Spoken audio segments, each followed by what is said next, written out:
From the land of the midnight sun, where grit meets pure glamour, we are the Midnight Sun Sisters.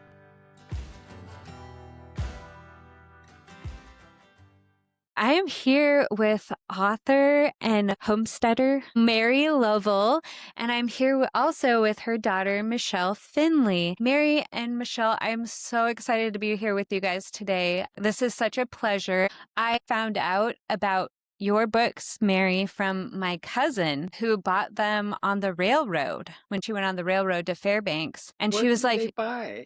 they bought Journey to a Dream and Suddenly Spring. Oh, Yes. She fell in love with them and she said, "You've got to find Mary Lovel."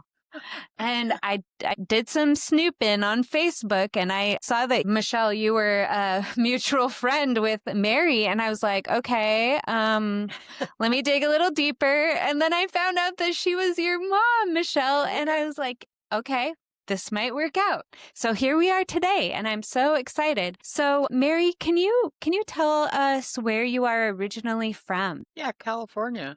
I was born California. and raised in California.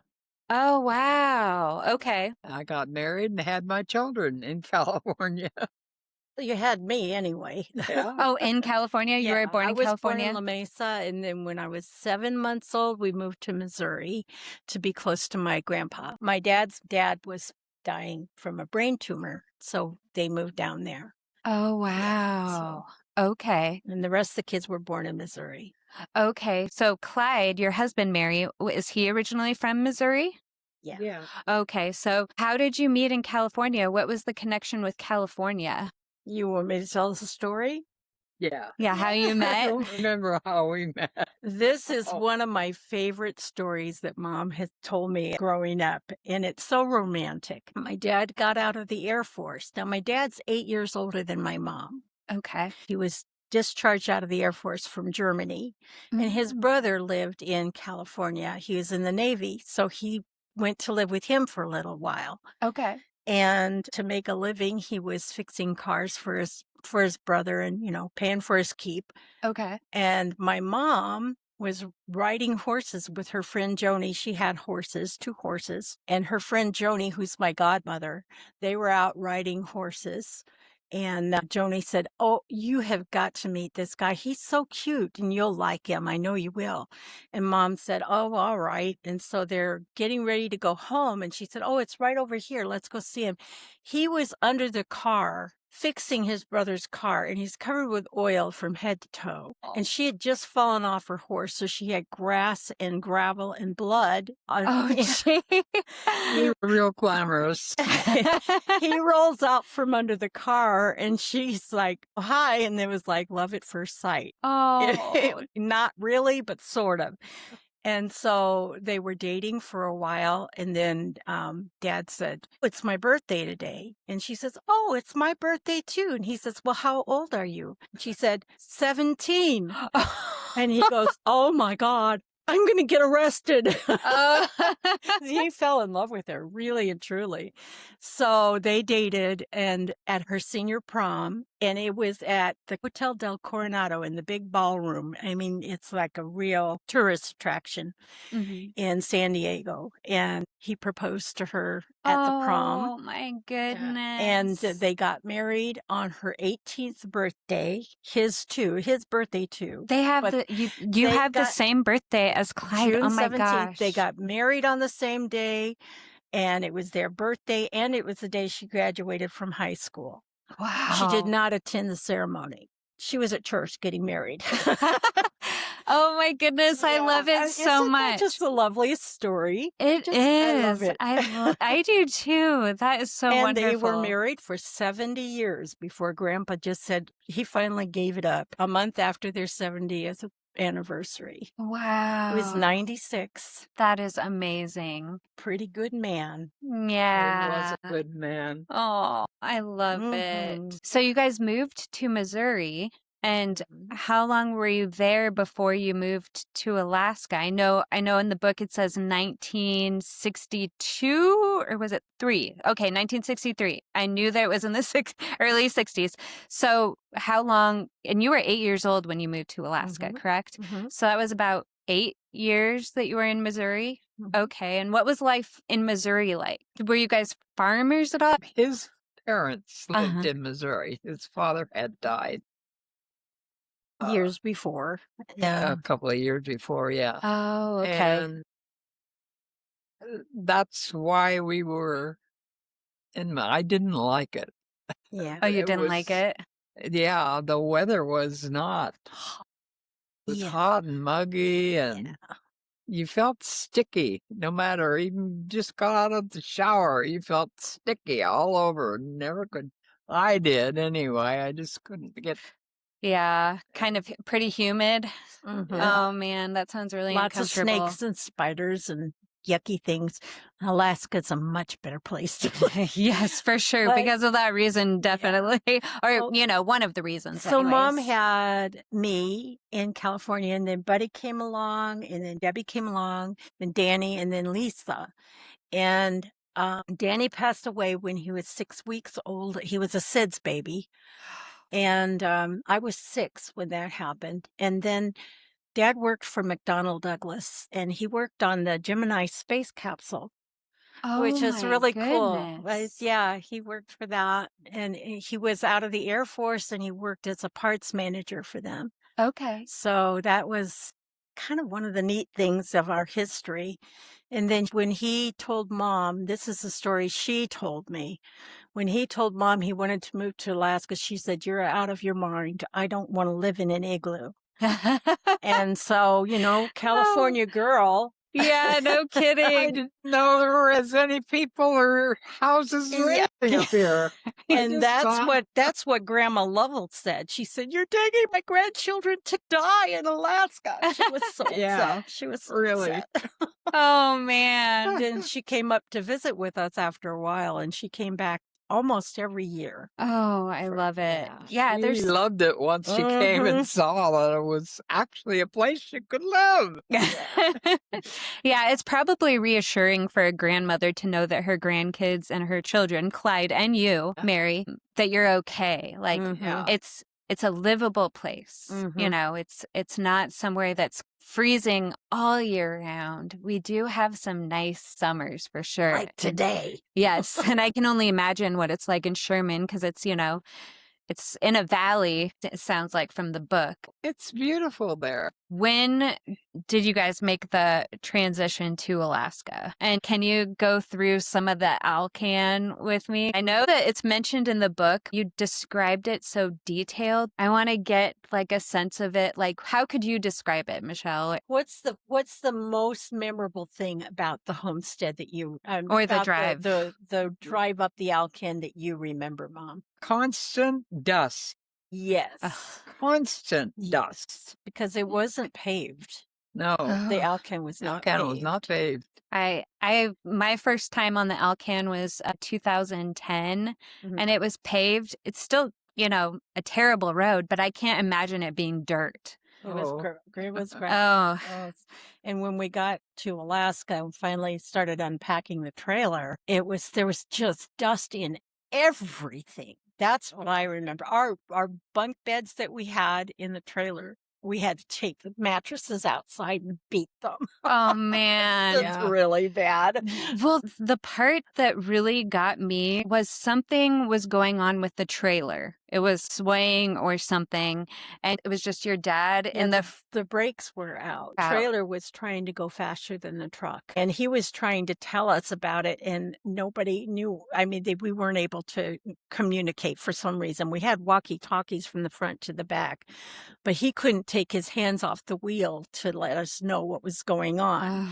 And when he finally got to the bottom of the hill and started going up the next hill, it kind of settled down, and he was able to get it fixed. Oh, I can only imagine how terrifying that was for the one him. that I remember that was the scariest, we had parked in, I believe, by the Russian River, and the trailer started to go off the bank into the river. Oof. And some marvelous, I telling you, my experience of Canadians was going up the Alcan 3 different times, and you could not ask for better people. Oh. And this guy came by with his tractor and pulled the 41-foot trailer with his little old tractor and pulled it to safety.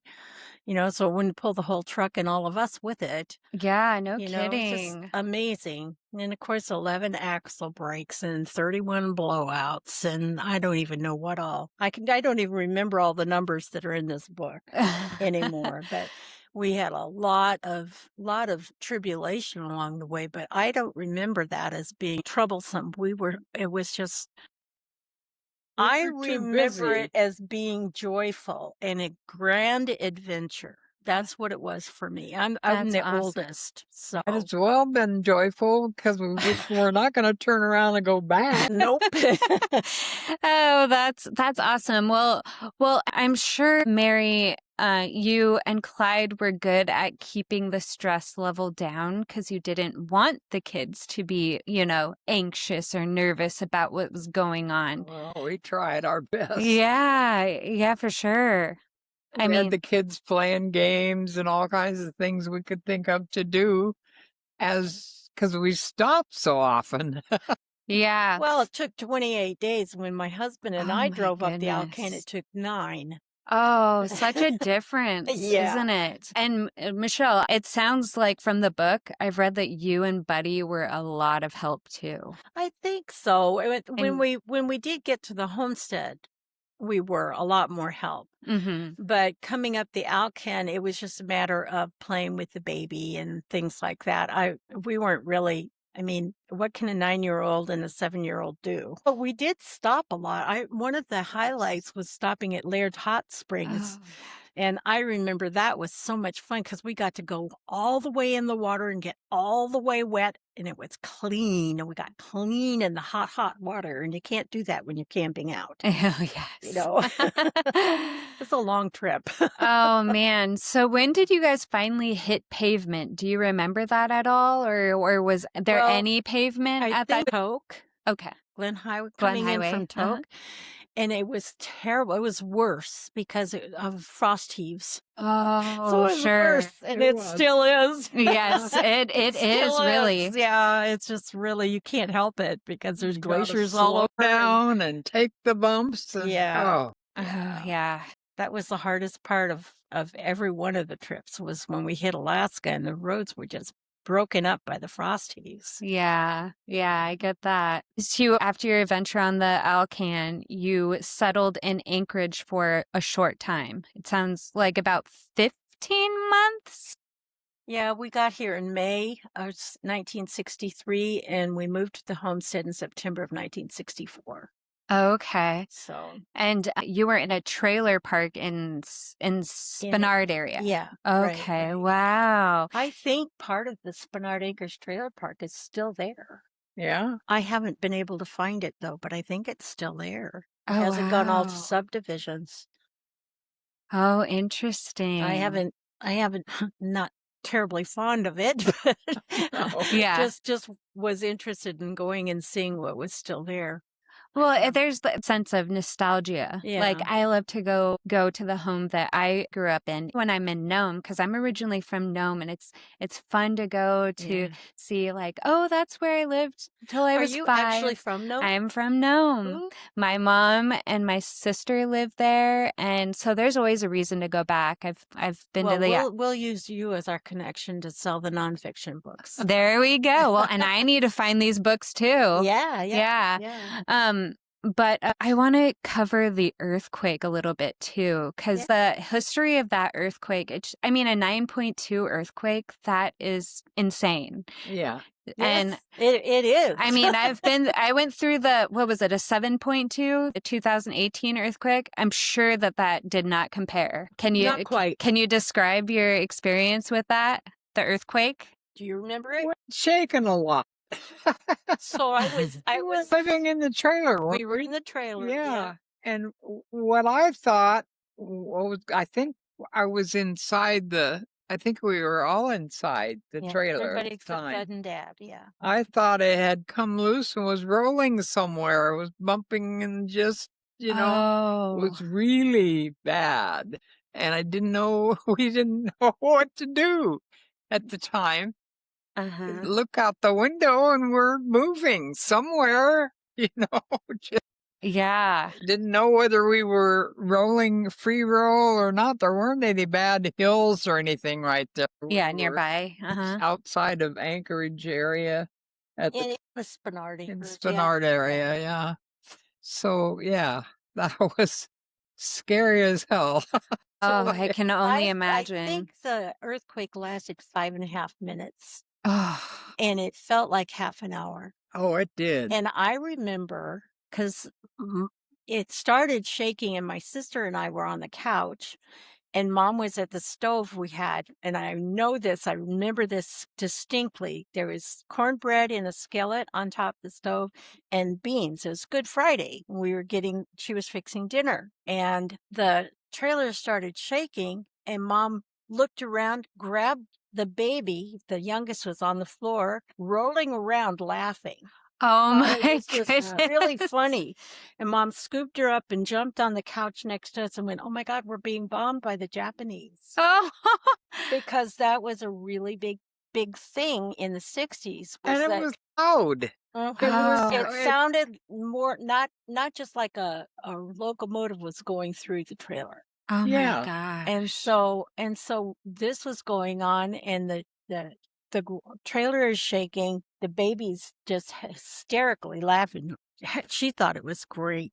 And then it's probably like a little roller coaster ride. We had a big picture window next to the couch, and it looked directly into the trailer next to us, who had a big picture window over their dining table. Mhm. And they had a pendulum lamp it was a big lamp that came down and was on a chain, and it was going from side to side, almost touching the ceiling. Side to side. I was surprised it didn't break the window. And that's my impressions of it. It lasted, like I said, about 5.5 minutes, but it felt like forever. Felt like an hour. And then my dad was driving home from work, and my brother was out walking home from a friend's house, and he said he's really lucky he wasn't hurt. Man. He said it was like being in a blanket toss. Every time he'd take a step, he'd go up in the air. No broken bones, but he had bruises from being knocked against the fence and on the ground so hard. Oh, gee. And when he finally got home, we were going, "Oh, thank God he's okay." And then my dad got home finally. He could barely drive. There were holes in the road, and the whole parts of Anchorage fell down. All of 4th Avenue, where J.C. Penney's is now, they had like a concrete wall that was a part of the building. The whole thing fell over on the cars. Oh, so if anybody geez. was in the cars, they would have been killed. Wasn't there a woman in one of the cars that was killed? Yes, there was. Yeah. And then there was also, this was the one that made everybody laugh. There's bars on 4th Avenue, and one whole bar, everybody got out except this one guy who was pretty well gone by that time, almost asleep anyway. And the whole thing went down below ground level. Oh, wow. Just the whole thing. It didn't crush. It just went down. And 3 days later, they dug him out, and he thought he'd died and gone to heaven because he had all the free liquor he wanted. Oh my God. He was so drunk. Oh, when they happy. found him, he didn't even know there'd been an earthquake. He just thought he died and gone to heaven. Oh man, that is hilarious. It was really funny. There were That a lot is- of tragic stories, Oh. but Yeah. that was one man. That was the one that still gets me. One man grabbed his 3 kids. He had baby in arm, the 3-year-old, and the 5-year-old was running behind, and the 5-year-old got swallowed up. Oh, Right behind. He gosh. turned around and said, "Hurry!" Completely gone. Somebody else had just gotten out of the house with one of his kids and had to watch the house The whole house be went under. buried. And I Oh, think Lowell, man. Lowell Thomas tells the story, what happened to him and his family. And I can't remember it very well. Yeah. But Lowell Thomas is a personality from that time. If you look that one up, that tells Lowell a story. Thomas? Lowell I'll have to look that Thomas, up. yeah. Okay. He tells a really interesting, there's just so many different things. A lot of people affected by this, but surprisingly few deaths compared. And then when we had the 2018 earthquake, which was really a good, strong earthquake, this was not something to laugh at. No. No one was hurt. Yeah. No one. It was amazing. What a blessing. Also, it's a tribute to the strong building codes that we Yes. have in Anchorage about earthquake proofing. For sure. I recall the 2018 earthquake. I was sleeping and my shelf started swaying. I was like, this is just a normal earthquake we have once in a while. This Yep. is no big deal. It's going to stop anytime, but it's kept shaking and everything fell off and I'm like, okay. So I got in the doorway, but like, yeah, it sounded like a lion's roar. Uh-huh. It felt like I was in a snow globe. But Exactly. yeah, that's something that we experience here, an earthquake every once in a while, but they're never as strong as that, hardly ever. But yeah, what an experience for you guys when you haven't been here long and boom, here comes the earthquake. Yeah. Well, we got out of Dodge, didn't we? Yeah. That's what we decided. So I want to understand, like, what was the goal for moving here? Like, was it to have a homestead necessarily, or was it just to get a house where you didn't have close neighbors? Because I'm sure in Spenard Acres the trailers were closer together. Oh, yeah. So was the point just to get a house that had some space, or was it to homestead ultimately? Dad wanted to homestead. Yeah. Oh, he did. Yep. Was he a farmer boy at all in Missouri, or? No. Okay. Well, he grew up during the end of he was born in 28, so he's a Depression baby. And everybody Okay. had a garden, everybody had a farm. And he was serving his time in the Air Force. Yeah. Yeah, but he wasn't a farmer per se, but everybody knew how to do it Sure. in his generation, pretty much. Yeah, self-sufficient. Yeah. Yeah. And he said he was a Missouri rock farmer because his dad had him out there clearing land and it was all rocks. Oh. Well, hey, I'm sure that came in handy in Sherman. Yeah. But wow. So how did you come to learn about Sherman? This is a part that I don't remember as well, but I remember Mom and Dad telling us about it. And it is that Dad would go out. First of all, it was hard for him to find work. And then he was hired on as a civil servant with the Air Force. First, he was working for a private company. I can't remember the name of it, but it was a private, he flew bush pilot type planes. And then he got a job as civil servant with the Air Force. And that was the one that actually sustained us as we started our homesteading. But he would go on his time off and he would look at parcels of land that were close to Anchorage that were open for homesteading. And he would look at this and then he'd look at that and then he'd look at the other. And finally, nothing quite seemed to click. So he listened to what this one guy said, catch the train and go up. There's this parcel of land near Gold Creek. And so that was what he decided to do. And when he got off the train, is it Wally Rudder? Oh, yeah. Wally Rudder met him and they said, well, we're getting ready to move. If you guys want to have this homestead, you can have it. We never proved up on our claim. They'd been living there. We paid him. They paid him, but they'd never proved up on their claim. Yeah. And they'd been living there for like 30 years. wow. But they never did anything except build a shack. Yeah.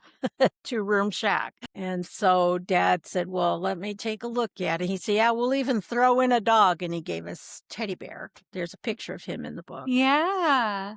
And so so that's what Dad did. And he showed Mom and she went, okay, let's do it. So it was September, which is really not the wisest time to start homesteading, because there's not a whole lot you can do to prepare for winter. And that house did not have any insulation except newspapers. Oh man. It was, what's it called?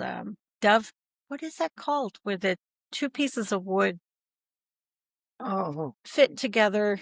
Oh man. It's like, I want to say tongue and groove. Yeah, it Tongue is. and groove. It is. Yep. Yeah. So it's tongue and groove. It's oak. It's solid oak. It's not like it was all scavenged from a railroad section house that had been torn down. Uh-huh. And so they got this really good solid tongue and groove, but there was no insulation. So it's just this piece of wood between you and Oh, house. man. And we won't go into that. How much wood we burned. Yeah. Oh my gosh. And then we, when we first moved in, I remember this very well. The grass was 6 feet tall, Oh, my goodness. right up to the house. Wow. Could you And- even see the house? Well, just barely. Okay. Just barely from the railroad. It's like 500 yards from the railroad. Okay. But if we knew it was there, then you could see it. But Oh. because it was flat and a tar paper roof, it'd be hard to tell. But Dad had gone up there and put a new roof on, supposedly. And Wally told him, all you need to do is just put new tar paper down. It'll be fine. And Yeah. so he did. And then when we got up there, my little sister was 2 years old and this tall. Oh, You know, man. a 2-year-old, Oh, and yeah. they're like lightning legs, and she's Oh, out. yeah. So, and the last thing they told us was that there was a bear that liked to sit out in that cottonwood tree back there behind the house and wave at the dogs. And Mom's just having a fit because it's just us kids and her, and Dad's still working in town. That's crazy. And there was no door on this cabin. Oh. They had a wool navy blanket hanging over the back door for 30 years. Oh, man. Understand it. God bless them. We didn't have it for that long. No. Yeah. You guys fixed it up. She made Wally go down to the junk pile and get an old waterlogged door and bring it up and help her install it. Yeah, And because I believe from the book, you thought that they were staying for a little bit longer, Mhm. but it turned out when you arrived, they were leaving. and They left on the next train. yeah, and your dad Clyde, he was expecting them to stay through the weekend. Yeah. So that they could probably help you. Show you what and to do. how to work Mhm. the stove. Mhm. And you, Mary, were left with it, how to figure it out. Oh, man. It sounds... So the first thing we did was get a 50-gallon barrel, an empty barrel, and roll the grass away from the house so we wouldn't lose our little sister. Yeah. Then we went down to the creek with 5-gallon jerry jugs and we hauled water. Mm-hmm. And then we used a paint scraper to scrape the dirt off the floor and scrubbed it with Lysol because there were cat hair and dirty clothes. And I don't think they ever mopped the floor ever. Yeah, you guys had a And- lot of cleanup. And then we did that. And then I remember our first meal. It was You remember why I had a rope on Lisa. Lisa? Yeah, because we were going to lose her. She'd go out into the grass and you never know she was there. Yeah. And what if a Wow. bear was out there? Yeah. But at least we had Teddy Bear, and he would bark at any bear that came around. So that was one thing. Yeah. Mm. So Mom made creamed corn and Spam, and I think it was canned beans. It was pork and beans. That was and biscuits. Mm-hmm. They were all burnt. The biscuits were raw in the middle and black on the bottom. It was all cooked on the wood stove, which Mom had never even seen before. Yeah. It was a delicious meal, though, because we were really, really hungry by that time. We had never worked so hard in our lives. And Yeah. I'd never even seen a wood stove before. Yeah, I I'm didn't know telling how you, to work it right. or kudos to you, Mom. Oh, yeah, my so gosh. strong. Yeah, well, you just figure it out, right? I mean, anything. You just have sometimes, to. You have yeah, to do something, either that or you starve. And if you got That's- little kids, you can't. yeah, Oh, yeah. So That's- we got that door hung, and then we had trunks and things, and we piled the trunks up in front of the door and put tin cans on top, so in case a bear did try to come in, it would knock that over and wake us up, and then we'd be able to shoot it. My brother slammed the door, and the windows fell in. Oh, wow, very, very loose windows. This was really a Great great time, I'll tell house. ya. Wow. And Oh, it's getting closer to winter too. yeah. And so Clyde, your dad, husband, he brought windows and a door. No, he Oh. just brought wood, and we got the windows in the walls properly. And at least we nailed them in. It was a very cold winter. It wasn't that harsh that winter. It wasn't the worst. If the glass of the windows broke, They didn't break. They fell in on the couch and the table. right? It was like, this just can't be real. This is a cartoon. Yeah. Yeah, I know. Well, and there's, Uh, yeah, wow, That's that's, exactly how it felt too. and then the first time it rained. oh, yeah. the that- roof leaked. Well, and there was a flat roof. It was so, a flat roof. So was the A-frame built on The top next- of the flat next roof? year, the next year we did that. Okay. Built the peak. Oh. But that year when it rained, it was like pouring through everywhere. Everything was getting wet. So we had Visqueen, and we nailed the Visqueen up in the corners all the way around, put a hole in, which first we tried putting a bucket under each drip, but there weren't enough buckets to do that. Mm-hmm. And so we made one hole with a rock tied to a string that led down into a bucket. And that's how we kept from drowning. Wow. Until we could get the roof really fixed. Oh my It goodness. was just too much. that is And crazy. here's the thing. If you had seen that kind of adversity, would you have stuck it out, hung around? I was actually thinking about it because I always kind of had a dream of homesteading or being off grid, but I'm like stove, an oven, a washer, a dryer, a dishwasher, a shower, like all these things. Like, how could I go without that? And I mean, you do it It's when a you're lot easier than you think, but when you come up with expectations that things are going to be just a little bit easier than that, and then this is what you come up with. This is a California girl. My mother was raised in California. She did not have to do any of that kind of stuff. Wow. And to get there with 4 little kids and stick that out with gusto, enthusiasm. I'm telling you, my admiration. Yes. If I hadn't had 4 little kids, I wouldn't probably have stuck it out.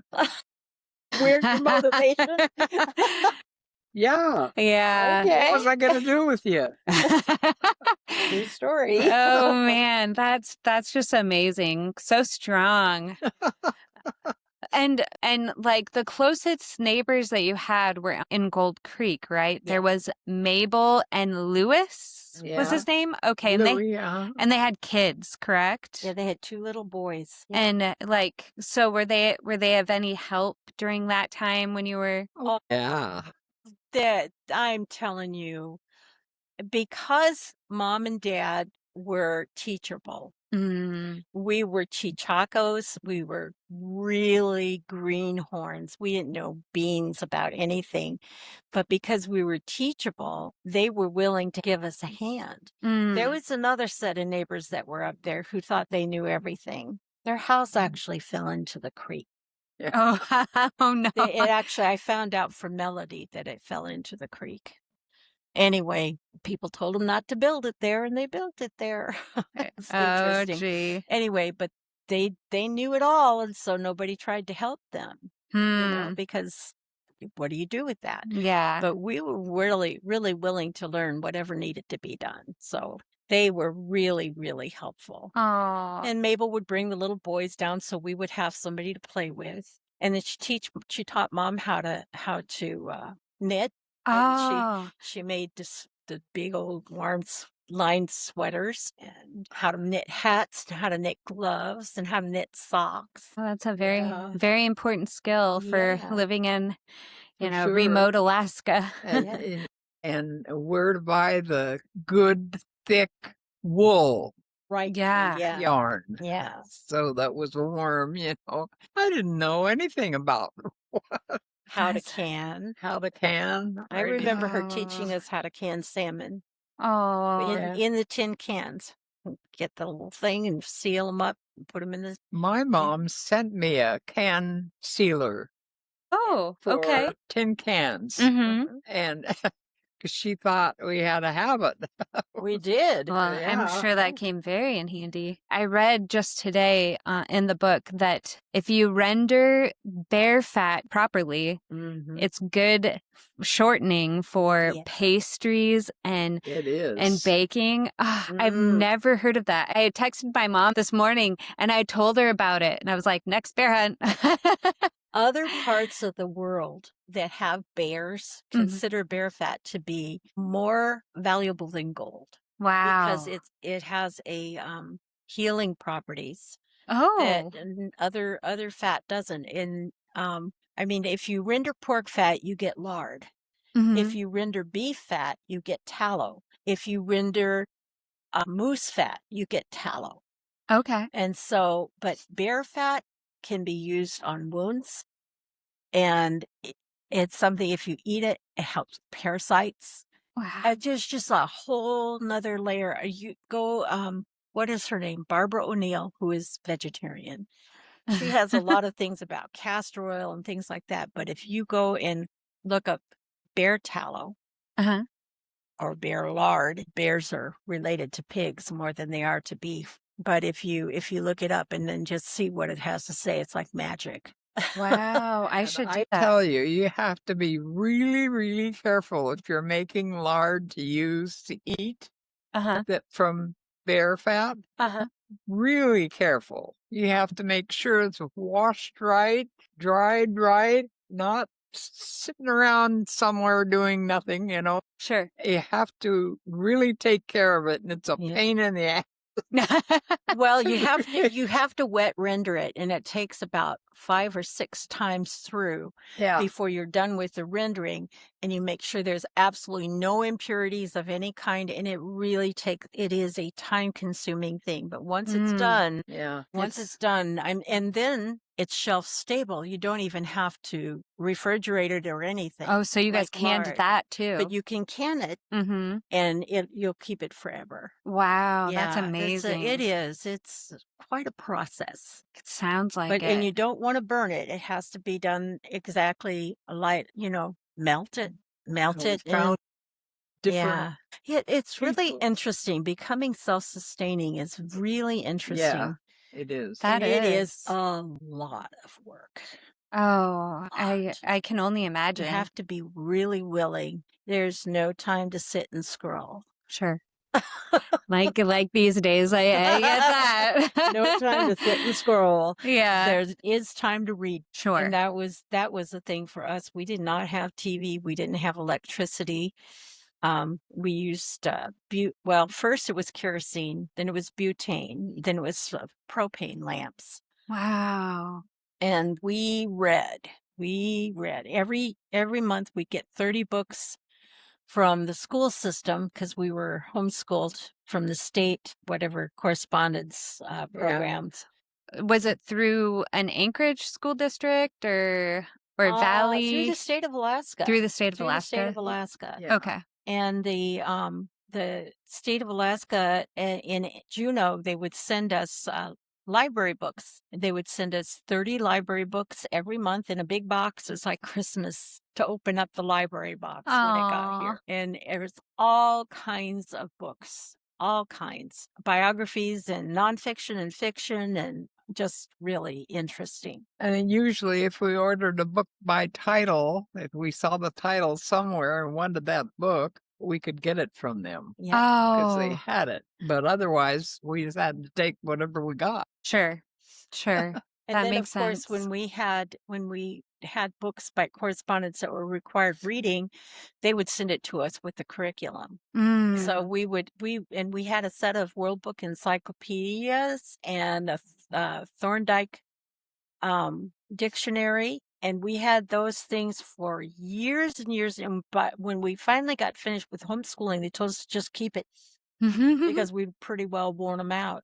Yeah. The year that I was 12, I read the entire World Book encyclopedia and the Thorndike dictionary and 1,000 other books. Wow. That's how much I read and loved reading so much. And not just Dick and Jane. It was like Gone with the Wind. Great Aw. Expectations, Yeah. The Black Stallion. A lot of really good Oh, books. classics. Yeah. Really? Yeah. Yeah.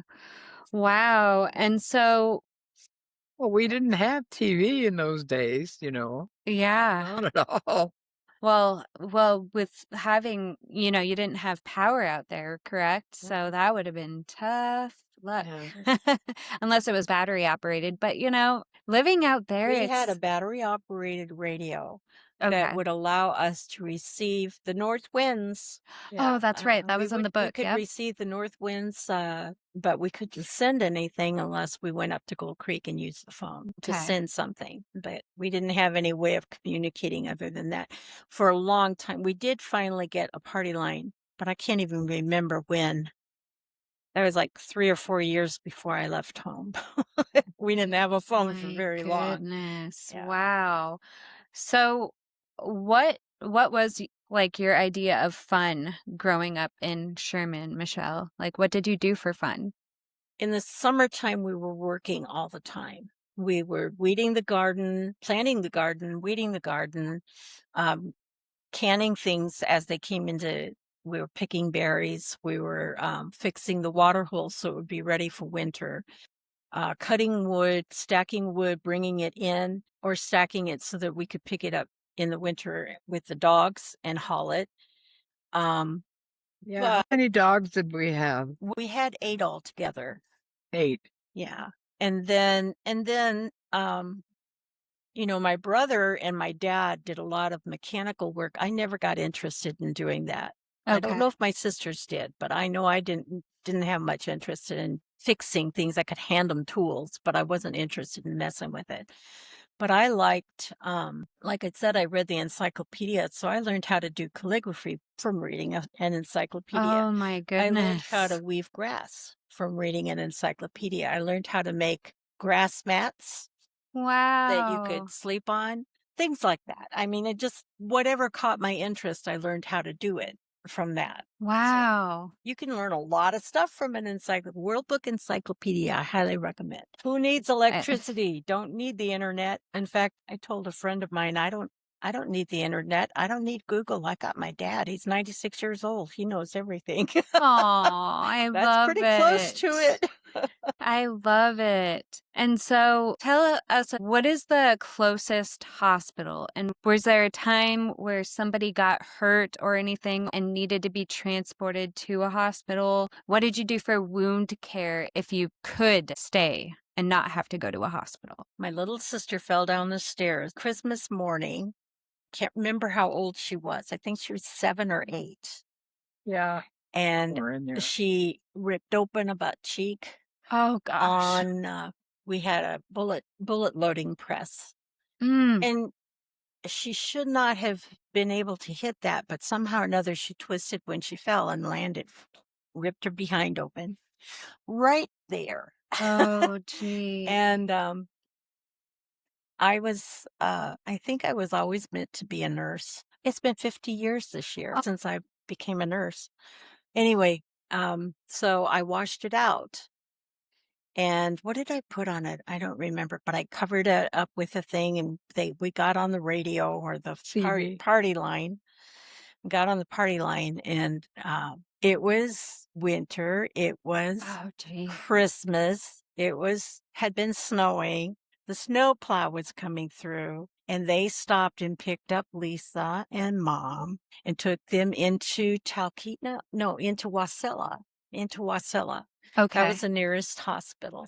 Yeah, there wasn't anything in Talkeetna. There wasn't even a medical clinic there at that time. Okay. So it took them in and it was 9 hours. Oh She gee. finally got to the doctor and they cleaned out the wound and stitched it up. And Mom called me up and said, "This is how you cook the turkey.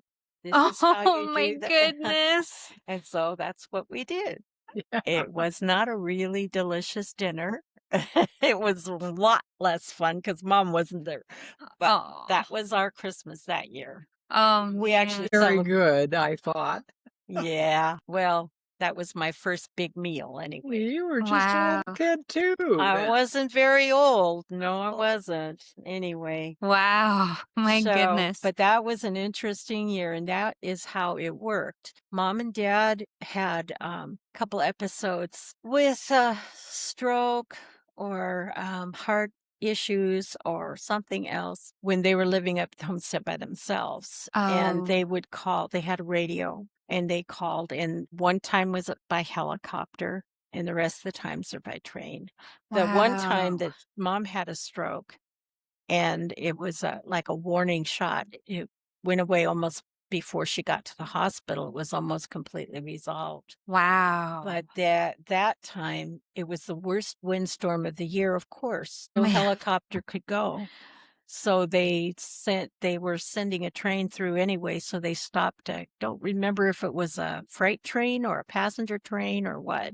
No, I But don't remember they either. stopped and put her on the train with Dad and took her into Wasilla, and I met them there at the hospital. So the railroad was really understanding as far as like if you need to go and there's a train, whether it's freight or passenger, and it's an emergency situation, you Yes. are getting on that train. Yes. Yeah. Okay. So Okay. the thing is, Dad is retired from the railroad. He worked for the railroad. Oh, he did. And Mom is the ambassador for the railroad. Okay. So over all the years that they've been there, the railroad, but also whether you worked for the railroad or you're the ambassador, anybody in the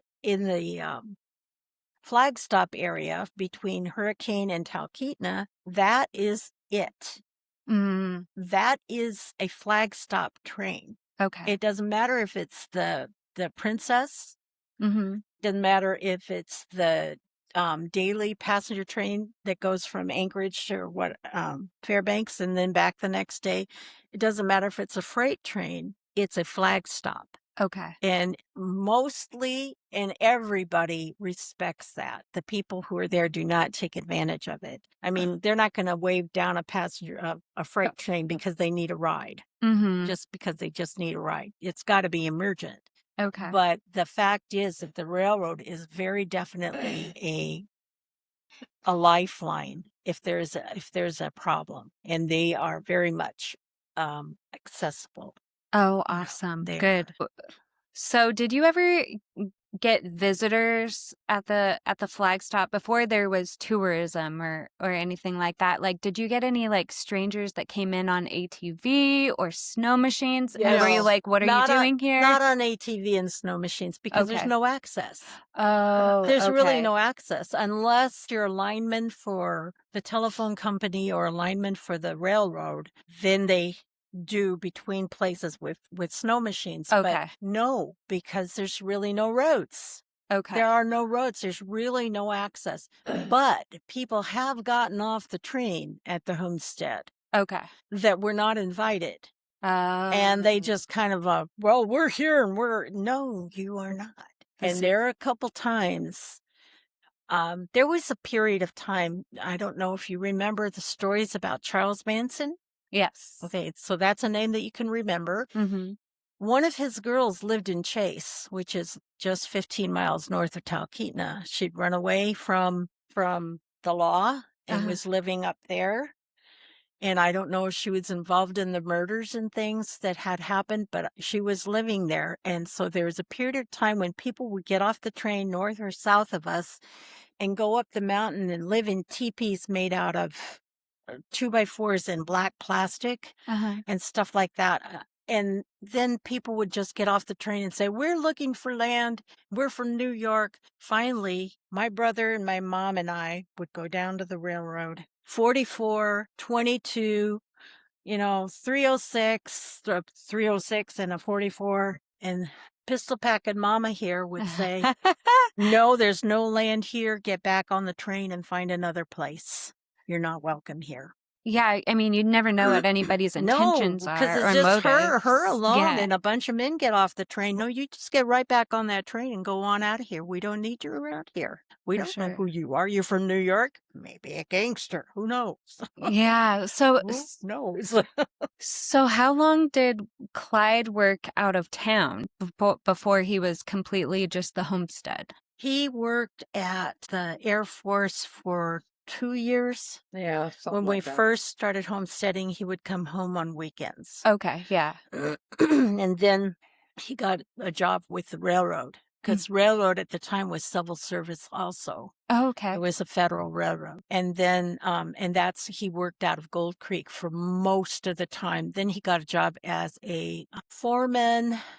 He would go as a substitute foreman when someone would be on vacation. Okay. He'd go to a section and be a substitute foreman. And then he worked as a gandy dancer on a tamper in the summertime, where they fixed the railroad and would replace the ties and things like that. Oh. So he did a lot of different things. He also worked as a lineman, and he would run in front of the train on a little gas car. And that's actually how he heard it. He was retired on a disability from losing his hearing. Summers. Oh, wow. In the summers, yeah. Summers he would work repairing frost heaves. Oh. Yeah, the tamper operator. Yeah. Wow. Yeah. Yeah. And So that's where- frost heaves would be under the tracks too. Yeah. Wow. Yeah, think about it. That's crazy. Yeah. Holy cow. Yeah. Yep. That's That's why you see there's always maintenance always going on all the time. That's a long stretch of frost heave yeah. Wow. and avalanches and washouts. Yeah. So like there was definitely a lot of independence and strength and self-sustainability within the homestead. Yes. And that's just amazing. I love hearing this story so much.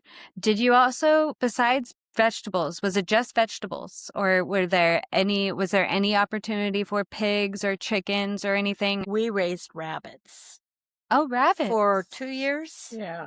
We raised rabbits Okay. and for rabbit meat. Oh, And that's they good. they were just adorable babies. And then after 3 or 4 weeks, they turned into teenagers.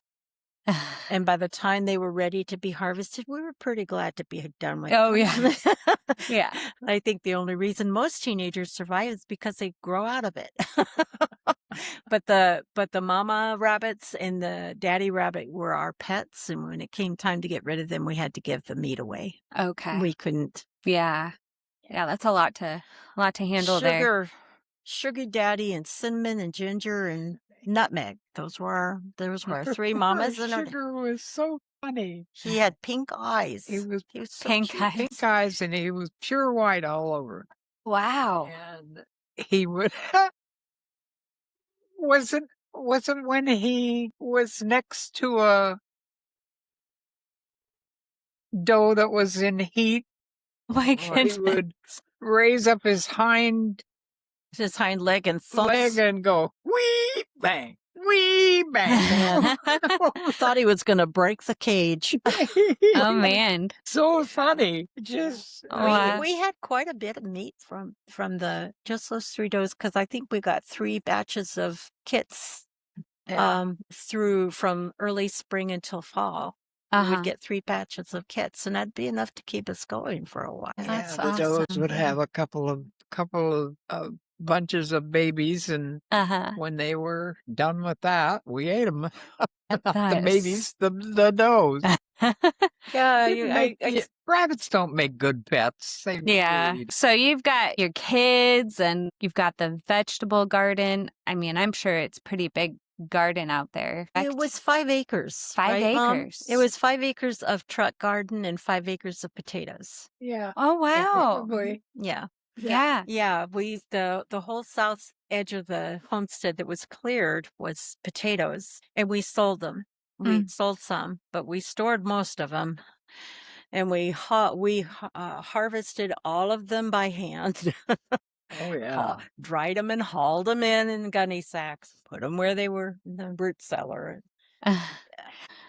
And so there weren't a whole lot of neighbors around. So what did you do as far as like friends? Like, did you take a lot of trips to Anchorage? Or it doesn't really, I recall you had like 6 months of allowance saved up, and you guys took an adventure to Anchorage to see some friends. Yeah. You got to hit a movie and stuff like that. Like, did that happen often or no? Mm-mm. Okay. No, but we did have to go into town about every 2 months to get groceries and things that we Yeah. couldn't get just by ordering it from Teelan's. Okay. So we would do that. Sometimes it would be all of us, and sometimes it would just be mom and me, or mom and one of the other kids would go. And Sometimes it would be Teelan's dad. was a family-run market. And it in was Wasilla. run by the Teelan family, and it had been around for years when we moved up there. Mhm. And they were really great people to do business with. They were fantastic. Aw. But you could tell them on the phone what you wanted, and they'd have it ready for you anytime you wanted them to have it ready for The you. next train, they would Mm. send it up with the bill, and then you just mail them the check. Yeah. That's how they did That's business. cool. Yeah, Really, they so were so wonderful. good, and they trusted you for the money. You Mhm. know, I mean, they didn't have to send all that stuff and just wait. Just, and then we just send a check back. Wow. And when I think I ran out of checks, I wrote them a note with the final check. I said, I'm going to have to order some more. So the next time I send a check might be a little late. They just said, don't worry about it. They Oh. were, We know where you live. Yeah. they know where we lived. So can you tell me a little bit about City Hall is what it's called now, right? Mm-hmm. Sherman So, City Hall. Sherman City Hall. I So have no idea who painted that on there. Uncle Fred. Oh, Here's a story. Uncle Fred. Yeah. My dad's youngest sister. Here's a story, and this was so fun. So you're talking about having friends. Uh-huh. Well, family would come up. Good. So my Uncle Fred had 4 kids, Mm-hmm. and Aunt Lou was my dad's youngest sister. Mm. And so they came up to visit one summer, and they were here for 3 weeks, I think, something like that. The boys went hunting. I had Johnny and Jimmy, and my brother Bud would go hunting. They went up the mountain. They came back with one leg each and said, well, we each got ourselves a caribou, and this is what we brought back. And my dad said, Ah! where's the rest of it? And he said, they made them 10 miles up the mountain. Oh. They made them go back, and they went up with them, and they got every last scrap of that caribou out, because you do not waste. No. When you're No. living subsistence, you don't waste. Just because you could doesn't mean you should. Yeah. But with all those people there, we needed every bit of that meat. you know. Yeah. But my Uncle Fred was a sign painter, and we would get the mail from the borough, junk mail. It Uh-huh. would be from Matsu Borough, and it would say to the chief of the village or to the mayor of Sherman. Mm-hmm. And he thought that was hilarious. So he painted the sign, Sherman City Hall. My dad's the mayor. She's the chief tax collector. Oh. I'm the chief bottle washer. My Oh. brother was security. I mean, it's hysterical. They That just made a is- big funny thing of it. That is so yeah. funny. That's how it got named that, Sherman City Hall. And we cannot paint over that sign. Like I said, it's a historical landmark now. Wow. Not officially, but yeah, it is. Okay. So this is the original building, like the building that Dixie and Wally Rudder lived in. Those 2 rooms where the big windows are, that's the original. Okay. Just and the then the- 2 rooms. The bottom 2 the rooms. peak roof was added, and then that lean-to has been added recently, not too much. And behind that, you can't see it, but we did an addition on so that we could enlarge the kitchen, and that's going to get renovated too, because it's starting to sink. Oh, wow. Oh, my goodness. The kids have some pretty interesting plans for it. The whole thing is, though, that the building itself, it's good solid wood. Mhm. And the floors and everything are made out of solid oak. Back in the days when they actually used real trees and didn't chip them up and make some kind of cardboard thing out of it. And so this is really good solid wood, and it'll probably last another 100 years. Wow. If we take care of it. Sure. If we take care of it. And so that you're lucky that you had, I mean, even though the start of the building, the way that Dixie and Wally had it wasn't the best structure, but you made it to what it is. And that wasn't the plan. Clyde was planning to get lumber and stuff to make a cabin. So it's kind of We awesome that probably you wouldn't have been able to move up there till the spring in that case. Yeah. And that would have put us 6 months behind. Wow. So we did great. Even though it was rough, so what? We can do hard things, can't we? You had each other too. Yeah. And that's awesome. So how long did you stay in Sherman, Michele? I left Sherman in 1973. I went to college. Wow. Yeah. Just So before my 18th birthday. wow. And then So you really were up there most of your life. Yeah. Wow. And then we moved back to Alaska in 1991. Okay. My husband and I and the kids moved up here. Okay. For good. For good. For good, yeah. Wow. Yeah. And so Mary, do you remember how long you've lived in Sherman, like when you moved to Eagle River? No, I don't may remember, but it seems like that's the best place I live. Yeah. That's so amazing. I'm trying to think. I think it was 19. See, when the earthquake happened, you were in Wasilla. I think it was 2016 or 2017 when Mom and Dad Wow. moved to Wasilla Senior Center, Uh-huh. and they spent the summers up at the homestead and the winters at the senior center. Okay, so And- kind of like snowbirding in a way, but in Alaska. And then when their health got to a point where they couldn't live up there unless somebody else was with them, then they stayed in Wasilla for the most part. Mm-hmm. And then after COVID, they came to live with us 5 years ago. Okay. Came to live here Wow. because it just works out better that way. Yeah. Unfortunately, they more- still would go up to the homestead occasionally, but it's real hardship getting on and off the train. Sure. And Mom can't do it at all anymore. So Yeah. unfortunately, they did go up for their 70th anniversary. Oh, wonderful. That was I bet that radical. was a It hoot. was actually on that day, Yeah. June 17th, 2 years ago. They did. Oh. Yeah.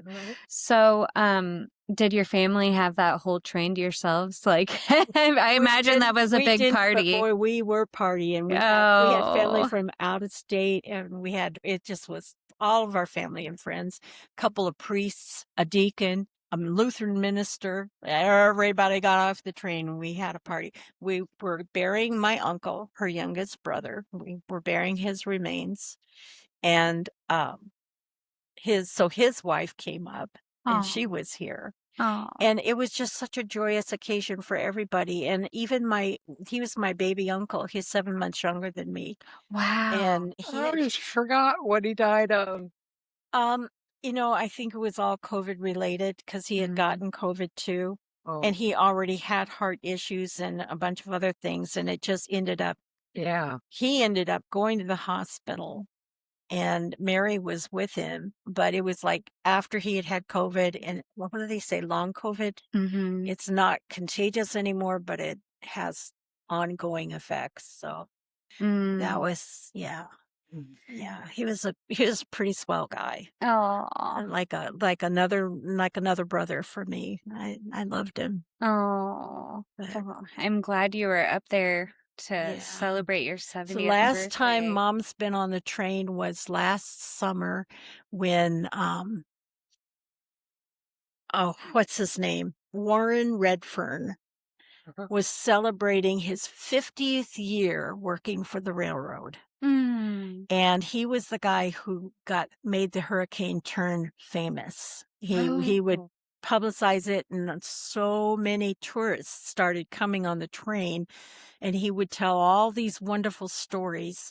And so he retired from the railroad last year, and we snuck up there and surprised him. He was so happy to see Aw. Mom because we hadn't seen him for a while. And we have a long history because we've been at the homestead a lot more than 50 years. Oh, that is So amazing. he's a big part of that's the last time we went all the way up to Hurricane and back. That's a So- spontaneous trip.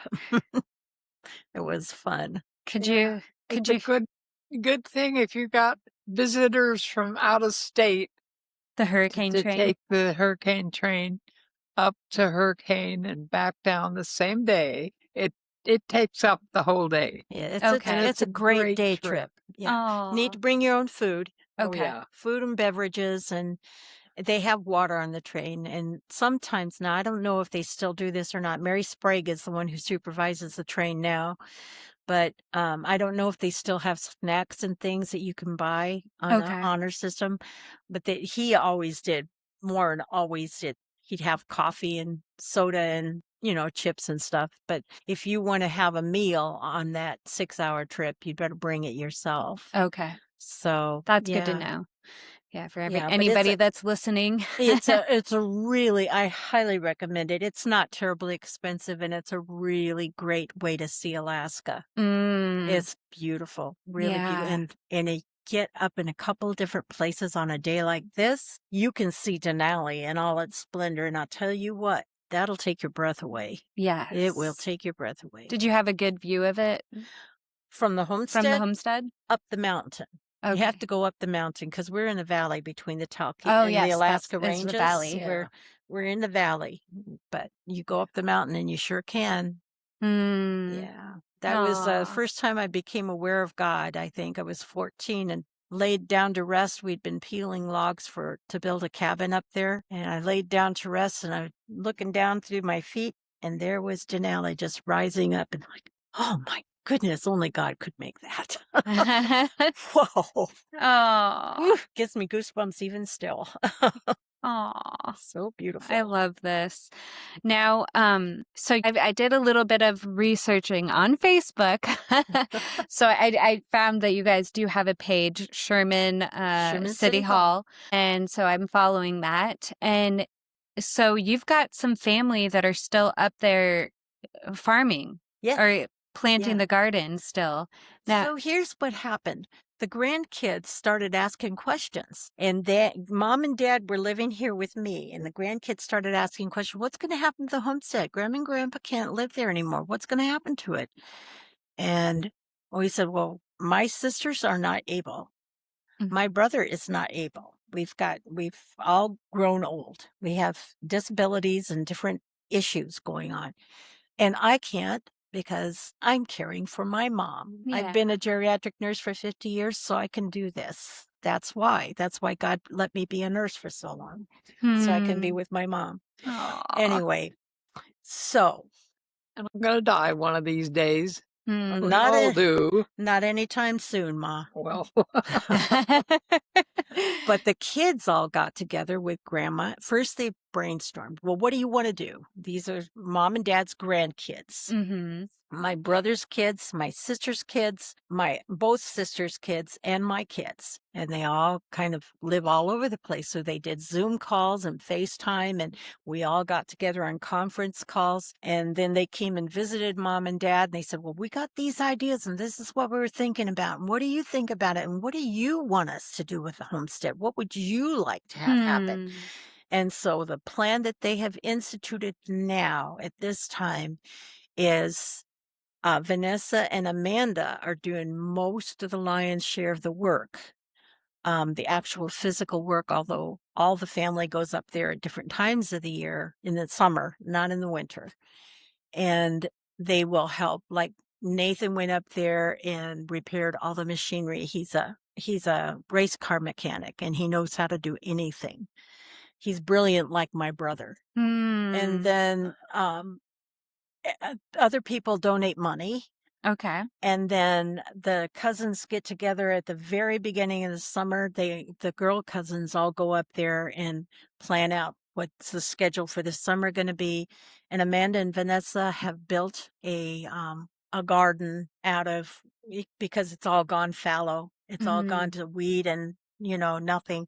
And they built, and I think it's a 2 or 3 acre garden this year. And everything that they grow sells. Oh, And they that's sell awesome. to the lodges and to the hotels in the Talkeetna area and farmers market, and they send subscription boxes out.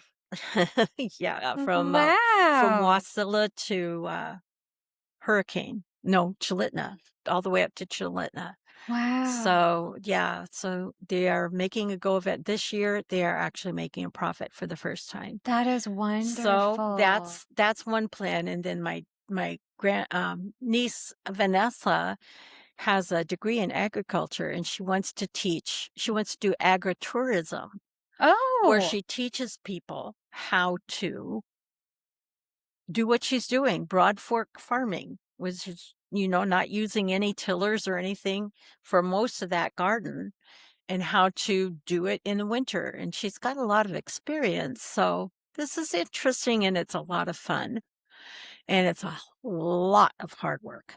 So wow. if you guys ever want to look at anything on YouTube that would be interesting and related to this, it's Flagstop Farms Flagstaff on Farms. YouTube.